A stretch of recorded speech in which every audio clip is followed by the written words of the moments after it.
O Senhor esteja convosco. Proclamação do Evangelho de Jesus Cristo segundo João.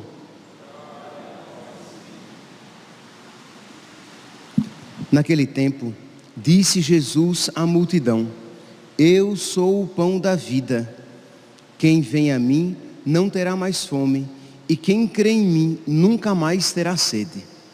Eu, porém, vos disse que vós me vistes, mas não acreditais.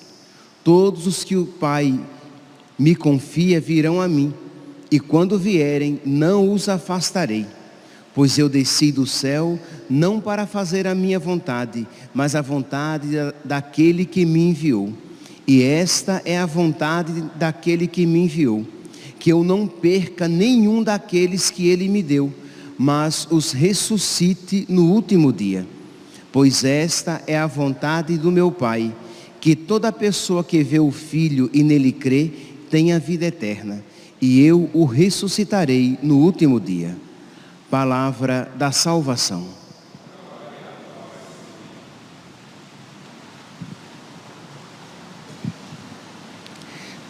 Caríssimos irmãos e irmãs, precisamos ver Jesus. E ver, meus santos, não apenas, quer dizer, não é que não apenas, precisamos ver Jesus e ver Jesus com o fundo da nossa alma, ver Jesus a partir da nossa fé. E é exatamente isso, a respeito disso, que o Evangelho de hoje nos fala. Diz aqui, o Evangelho de hoje, ele inicia com o mesmo versículo com o qual terminou ontem. Nós estamos no capítulo 6 de São João, em que Jesus falará a respeito da Eucaristia, mas que ele começa falando a respeito da palavra. Isto é, ele é o alimento, é o nosso alimento. Ele nos alimenta por meio da sua palavra e ele nos alimenta com o seu corpo, sangue, alma e divindade.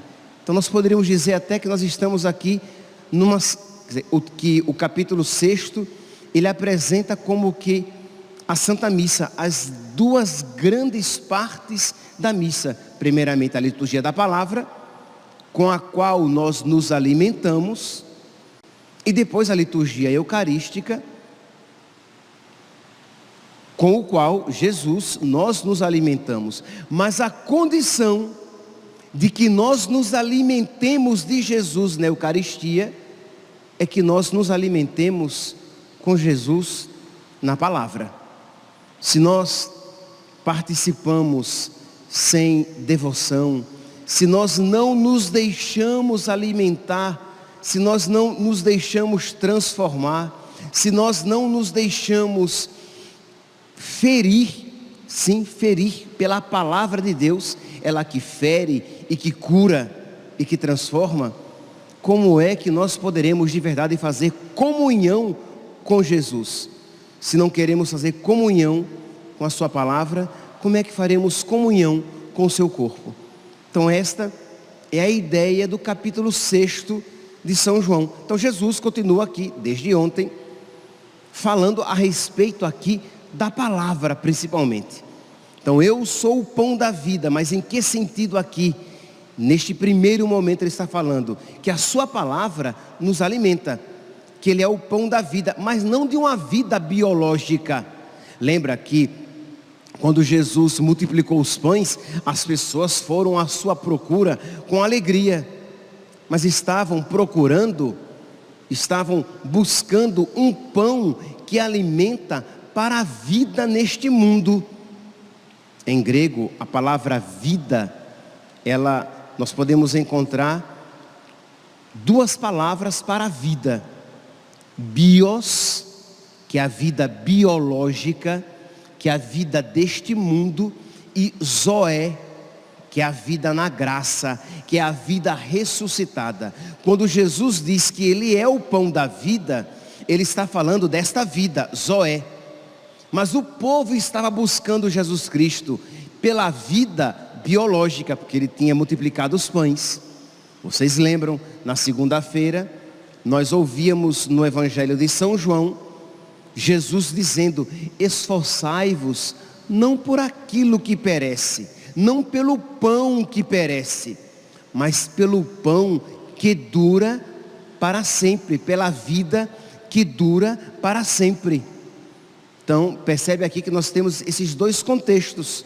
Então, quando Jesus diz aqui, eu sou o pão da vida, Ele está falando que Ele é o pão da nossa alma. Ele está falando que Ele é a vida da nossa alma. Ele está falando que Ele é a nossa Zoé. Ele está falando que nós devemos então nos esforçar para tê-lo, este pão da vida, não aquele pão multiplicado que alimenta o ventre, mas que vai para a fossa, mas aquele pão que alimenta a alma e que nos leva à vida eterna. Você pode ver que é com esta afirmação que Jesus termina o Evangelho de hoje, ele dizendo assim, que a vontade do meu Pai é que toda pessoa que vê o Filho e nele crê, tenha a vida eterna. Então nós precisamos ver esta verdade.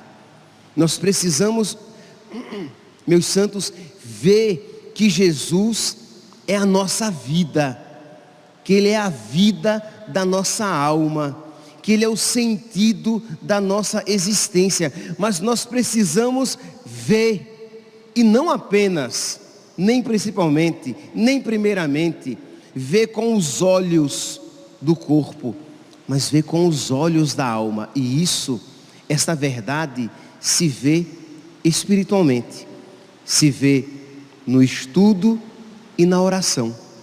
Essas duas realidades que normalmente devem estar unidas. Só se a pessoa for muito simples e não tiver muita capacidade intelectual, esta parte do estudo ficará comprometida, mas a oração nunca, jamais. Porém, no mais das vezes, para todos nós, o caminho é esse: o estudo e a oração, concomitantemente, ao mesmo tempo. Então, você conhecer a vida, estudar a respeito da vida de Nosso Senhor. Existem vários livros a respeito de Nosso Senhor, mas aqui quero citar dois. É claro que eu estou aqui, não estou citando a Sagrada Escritura, que é o livro por excelência, é o conhecimento de Jesus por meio da palavra de Deus. Mas aqui refiro-me a livros, não à Sagrada Escritura. Por exemplo, A Vida de Cristo, de Futon Shin, uma excelente leitura para quem quer conhecer mais Nosso Senhor, para amar mais Nosso Senhor.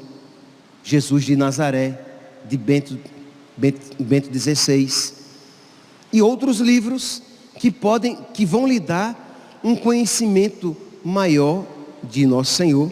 Claro, sempre tendo ao lado, porque todos esses livros levarão você sempre à Sagrada Escritura.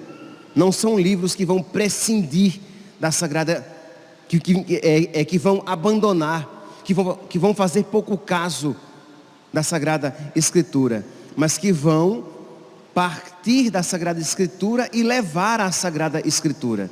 Então, de você conhecer Nosso Senhor e levar isso que foi lido, que foi estudado, para a sua oração, pedindo a Nosso Senhor a graça de conhecê-lo cada vez mais, pedir a Nosso Senhor que ilumine cada vez mais o seu interior, para que você veja com os olhos da sua alma, para que você veja Jesus como viu, por exemplo, Santo Estevão, que preferiu a morte a renunciar a Jesus. Ontem, Eu comentava, se ontem não tivesse sido o dia de São Marcos, nós teríamos lido na primeira leitura a passagem do apedrejamento de Santo Estevão. São Marcos, que viu Jesus, ele já tinha visto com os olhos da carne, mas não tinha sido suficiente. Mesmo tendo visto Jesus com os olhos da carne, quando foi preso, se desvencilhou do lençol e saiu correndo nu. Abandonou Jesus. Mesmo tendo visto Jesus com os olhos da carne, na primeira dificuldade da primeira missão apostólica, ele abandonou a missão, não quis continuar, mas ele foi crescendo, e quando viu Jesus com os olhos da sua alma, estava disposto a perder tudo. São Paulo, hoje nós vemos na primeira leitura, que vai perseguindo a igreja em Jerusalém. Ele ainda não viu Jesus, mas quando ele vir Jesus, ele estará disposto a perder tudo, e perderá tudo, e dirá que tem tudo em conta de esterco, comparado ao conhecimento de Jesus. Isto é, ele viu Jesus, e ele sabe que é um tesouro maravilhoso, pelo qual vale a pena tudo vender, para aquele tesouro comprar. É isso, meus santos, que nos fará verdadeiramente felizes na nossa fé. Senão a nossa fé será sempre um fardo. Por causa de Jesus, por causa da minha fé, porque eu sou católico, eu não posso fazer isso, eu tenho que renunciar àquilo, eu não posso participar daquelas atitudes, porque eu sou católico, por causa da minha religião. Se assim é a vivência da sua fé, você ainda não viu Jesus, mas quando você vir Jesus, quando Ele for alguém vivo na sua alma, quando Ele for a vida da sua vida, você terá necessidade para se configurar a Ele, para tê-lo cada vez mais presente na sua vida. Você não só dará de bom grado aquilo que Ele pede, como terá necessidade de ter algo que renunciar por amor a Ele, porque você viu Jesus. Então, voltando aqui à afirmação, e o que é necessário para ver Jesus? Estudar e rezar. Estudar e rezar todos os dias. Então, uma boa leitura espiritual que leve você a um conhecimento mais profundo de nosso Senhor. E leitura esta que leve você à oração todos os dias. Senão, meus santos, a nossa alma se dispersa. Senão, a nossa espiritualidade se dilui, se liquefaz, e a gente vai achando que conhece Jesus e não conhece coisíssima nenhuma, porque no máximo a gente conhece pelos olhos da carne, isto é, nós conhecemos superficialmente, porque este conhecimento de nosso Senhor, ele precisa ser renovado a cada dia. É como uma plantinha, não basta você dizer que você no mês passado a regou. Não basta dizer que você, na quarta-feira da semana passada, você regou aquela plantinha. Mas aquela plantinha precisa ser regada todos os dias, senão ela morre. Aquela plantinha precisa tomar sol todos os dias, senão ela morre. Vai perdendo o seu viço, vai perdendo a sua vitalidade e ela morre. Assim é a nossa alma. Nós queremos alimentar a nossa alma de tempo em tempo. Não dá. A nossa alma precisa ser alimentada todos os dias. Vamos alimentando o nosso intelecto, porque Deus nos deu um intelecto para conhecê-lo, e vamos alimentando a nossa espiritualidade com a nossa oração, dando vitalidade ao nosso espírito, isso todos os dias. Aí sim, isso nos levará a um conhecimento cada vez maior. Nós iremos, por exemplo, ouvir a palavra de Deus e aquela palavra terá cada vez mais vida dentro de nós. E o que é que vai acontecer se você isso não fizer? Você vai ouvir a palavra de Deus com a indiferença cada vez maior. Você pode testemunhar isso. Isso acontece na nossa vida. De quando Deus, com pouca coisa, Ele faz uma grande fornalha de amor em nós, ou quando estamos frios, por mais que Deus nos ofereça, nenhuma faísca dali sai. Então Jesus diz aqui no versículo 36, eu porém vos disse, que vós me vistes, mas não acreditais. Isto é, Jesus está falando daqueles que estão ouvindo, e nós sabemos que será aqui, neste discurso, que Judas perderá a fé. Não obstante Jesus estivesse falando, não obstante eles estivessem vendo Jesus, eles não iriam acreditar, eles não estavam acreditando. Quantas vezes, meus santos, essa é a nossa postura na palavra, e esta é a nossa postura na Eucaristia. Nós estamos vendo, mas não cremos de fato. Por quê?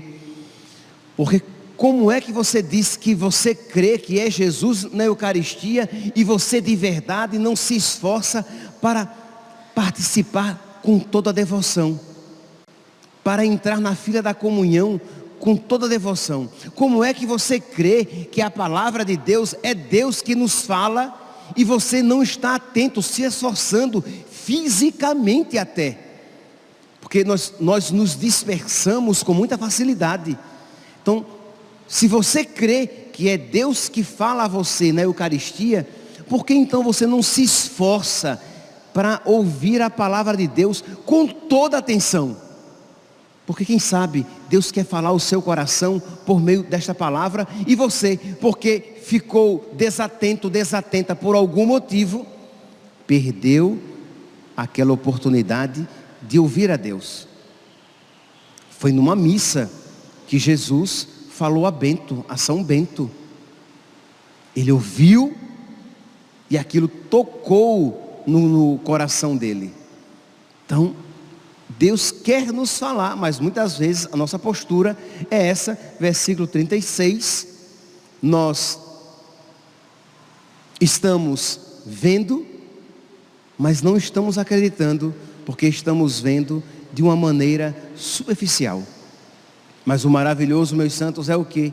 Se nós nos voltamos para Jesus, nos esforçando, repito, inclusive fisicamente, se nós nos voltamos para Jesus, nos esforçando na nossa oração, esforçando-se fisicamente, o que? O seu corpo está cansado e não quer rezar, você está agitada e não quer rezar, e rezar requer um esforço, você está inquieto e você não quer nem sequer parar. Então requer um esforço do corpo e da mente para que o seu espírito se encontre com Deus. Mas quando você está se esforçando, a graça de Deus já está agindo em você. É um sinal, por quê? Porque nós, por nós mesmos, não fazemos o bem.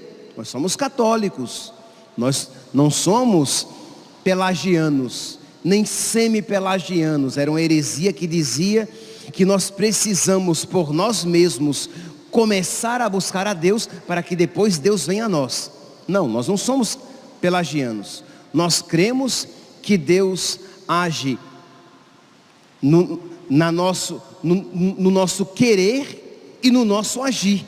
Então, se você começa, por mais fraca que seja, se você começa a se esforçar para buscar Deus, é porque Deus já está agindo no seu coração. E Ele diz, versículo 37, olha que maravilha: todos aqueles que o Pai me confia, virão a mim, e quando vierem, não os afastarei. Então, quando você começar a buscar Jesus, é porque o Pai está impulsionando o seu coração. E Jesus está prometendo que Ele não afastará quem o Pai enviar. Mas você é feio, porque você é pecador. Você é feia, porque você é preguiçosa. Você é feio, porque você não está disposto a pagar com o seu sangue a busca de Jesus.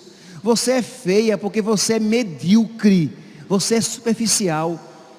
Mas com toda a sua feiura, se você se deixar impulsionar pela graça de Deus, Jesus não vai rejeitar você. Ele verá a beleza que o Pai colocou no seu coração e acolherá você. Então que maravilha essa promessa de nosso Senhor. Ele diz então vamos lá. Lembra que nós falamos no início da homilia que nós precisamos ver Jesus? Ora, se você nessa missa, você disser: Jesus, pois eu quero te ver, de verdade, Jesus. E aí você tem que colocar o seu coração. Isso requer esforço, para que você não fale apenas com a boca, mas que você procure no fundo da sua alma uma verdade. Isto é, procure esta verdade: Jesus, eu preciso de ti, eu preciso te ver na minha vida. Ora, se houver o mínimo de verdade nisso, é porque há a graça de Deus. E se Deus, o Pai, está conduzindo este pedido, Jesus não vai recusar você. Então vamos lá, vamos pedir para ver Jesus, para que, versículo 40, para que nós realizemos a vontade do Pai. Esta é a vontade do Pai, que nós vejamos Jesus, mas não com os olhos da carne, que nós vejamos Jesus com a nossa alma, para que nós vejamos que Jesus é a vida da nossa alma, para que nós creiamos que Jesus é o tesouro da nossa alma. Pois, versículo 40, esta é a vontade do meu Pai, que toda pessoa que vê o Filho e nele crê, tenha a vida eterna. Então pedir: Jesus, eu quero te ver como o tesouro da minha vida. Eu quero te ver como a maior riqueza da minha vida. Eu quero te ver como a vida da minha vida. E sabendo, meus santos, que Jesus não desprezará essa oração, mas quando isso se tornar uma verdade na sua alma, o diabo se levantará. Isto é, quando você começar a ver Jesus como a vida da sua vida, a riqueza da sua vida, o tesouro da sua vida, o diabo se levantará para fazer você renunciar. Isto é, ele vai trazer, e Deus permitirá isso para que o seu amor por ele seja provado. Então você começará a ver o que você estará disposto a perder para ganhar, o que você estará disposto a vender para comprar aquele tesouro. Lembra daquela parábola do tesouro escondido, que a pessoa viu o tesouro e aí ela foi e vendeu tudo que tinha para comprar aquele tesouro? Pois bem, o que estamos dispostos a vender para comprar aquele tesouro? Estevão esteve disposto a vender a sua vida biológica. Ele perdeu tudo. Ele foi apedrejado. São Marcos esteve disposto a perder a sua vida, tendo o pescoço atado numa corda e arrastado pela cidade. São Paulo, que hoje persegue a igreja, vai depois vender tudo, a sua fama. Imagina, ele foi formado por Gamaliel. Ele tinha grande autoridade no período em que perseguia os cristãos, mas ele vendeu tudo e disse que aquilo que ele tinha era cocô, esterco. Isso, comparado a Cristo, é cocô, é esterco, não vale nada. Então hoje, meus santos, ainda hoje isso vai se repetir. Por exemplo, Não sei se vocês conhecem esses atores de Hollywood e que estão perdendo muita coisa por causa de Cristo, mas porque eles viram um grande tesouro. Jim Caviezel, sabe aquele ator que interpretou Jesus Cristo no filme A Paixão?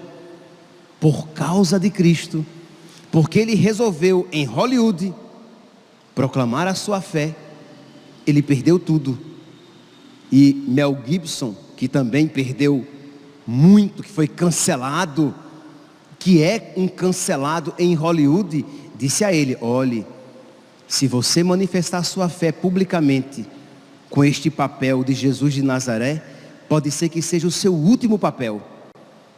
Mas porque ele viu Jesus no fundo da sua alma, ele estava disposto a perder o seu emprego, a deixar de ser um grande ator de Hollywood para ser um servo de Cristo. E isso se tornou. Perdeu. Hoje em dia, ele não é nem metade daquele ator que ele era para Hollywood. Jim Caviezel, Mel Gibson, Chris Pratt, um outro ator que está sendo cancelado por causa da sua fé. Mark Wahlberg, que porque é católico, é capaz de numa quarta-feira de cinzas tirar foto com a fronte marcada, dizendo: vem da missa de cinzas. Isso é um escândalo para Hollywood. Mas ele sabe que não basta apenas viver a fé às escondidas, mas que a fé precisa ser proclamada, testemunhada. Ele sabe disso. E ele sabe o ódio que o diabo tem, porque o diabo não quer que nós, no máximo, ele suportaria que nós vivêssemos a nossa fé no escondimento, mas que nós a proclamemos dos telhados. Não, isso não. Proclamar a fé dessa maneira, testemunhar a fé dessa maneira. Mas por que essas pessoas e tantas outras? Estou apenas aqui citando alguns atores de Hollywood, mas tantas outras pessoas têm perdido algo. Mas por quê? Porque elas viram um tesouro pelo qual vale a pena tudo sacrificar, tudo vender para comprar aquele tesouro. Peçamos, meus santos, peçamos para todos nós essa graça. Digamos do fundo da nossa alma: Jesus, eu quero te ver como a vida da minha vida, sabendo que esta é a vontade do Pai, que todos, versículo 40, que toda pessoa que vê o Filho e nele crê, tenha a vida eterna. Louvado seja nosso Senhor Jesus Cristo, para sempre seja louvado.